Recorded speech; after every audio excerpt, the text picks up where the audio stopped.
Voici le 6e épisode du feuilleton d'Hermès, celui où Hermès séduit son frère grâce à la lyre. Les deux frères se remirent en marche en direction de la grotte. Apollon avait repris son attitude sombre et désagréable. Il ne disait pas un mot, le front buté, l'œil noir, il ruminait son humiliation. Comment son père avait-il pu se laisser séduire par ce petit frère tombé du ciel au point de ne pas le punir? Allait-il le remplacer dans le cœur de Zeus?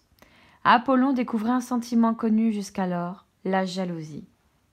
De son côté, Hermès rayonnait de bonheur. Un seul petit mot l'avait rempli de joie, le dernier prononcé par son père. « Revenez vite !»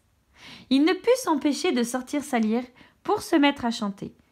Parfois dans la vie, on se sent tellement heureux qu'on a envie de danser et de crier. Hermès laissa à nouveau éclater sa joie en musique. Il chanta la beauté du palais de l'Olympe. Il chanta le bonheur de connaître son père. Il chanta la chaleur au fond de son cœur quand on se sent aimé. Il chanta la force et la puissance de Zeus.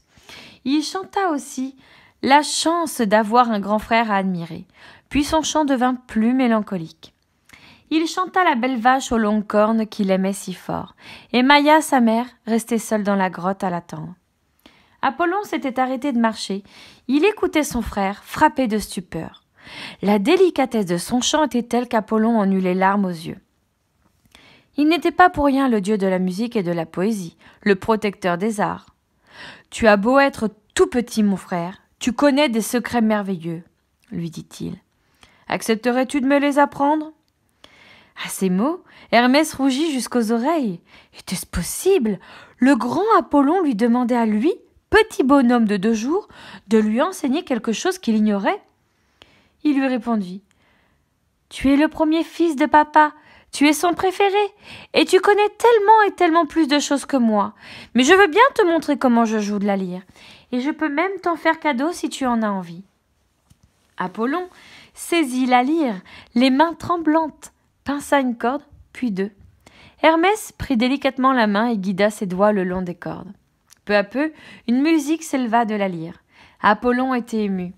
Sa colère avait complètement disparu. « Pour te remercier, dit-il à son frère, je t'offre mon bâton en or et je te nomme berger de mes troupeaux.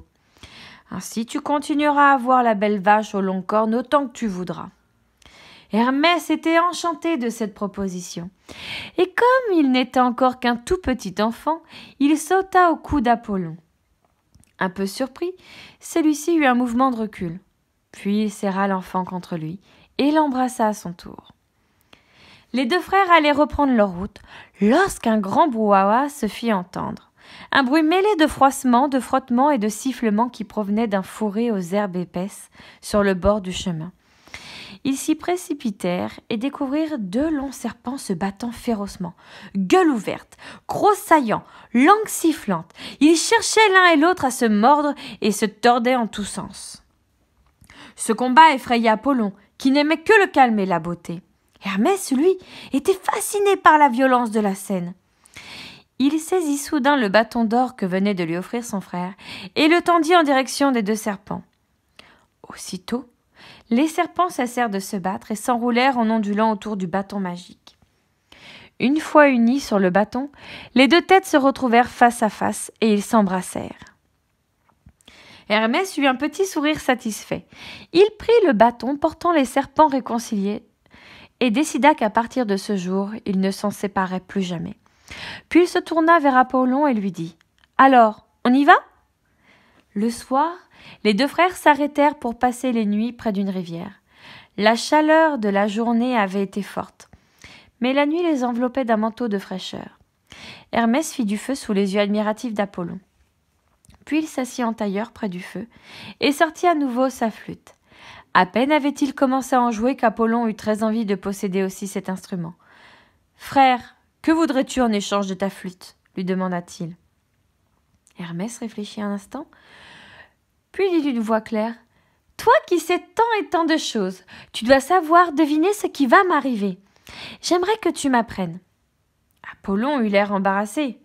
« Oui, je sais, mais je n'ai pas le droit de t'enseigner cela moi-même, » répondit-il. « Celles qui m'ont appris à lire l'avenir sont les seules à pouvoir te l'apprendre aussi. » La curiosité d'Hermès était vive. « De qui s'agit-il? Où se trouve-t-elle? Peux-tu m'y emmener ?»« Du calme, sourit son frère. « Les femmes qui m'ont appris à prédire l'avenir sont les nourrices des dieux, les triées. Ce sont 3 vieilles qui habitent sur le mont Parnasse. Va les trouver de ma part. Peut-être accepteront-elles de te confier leurs secrets. » Aussitôt, Hermès fut pressé d'aller sur le mont Parnasse. Allait-il parvenir à recueillir les mystères des 3 nourrices?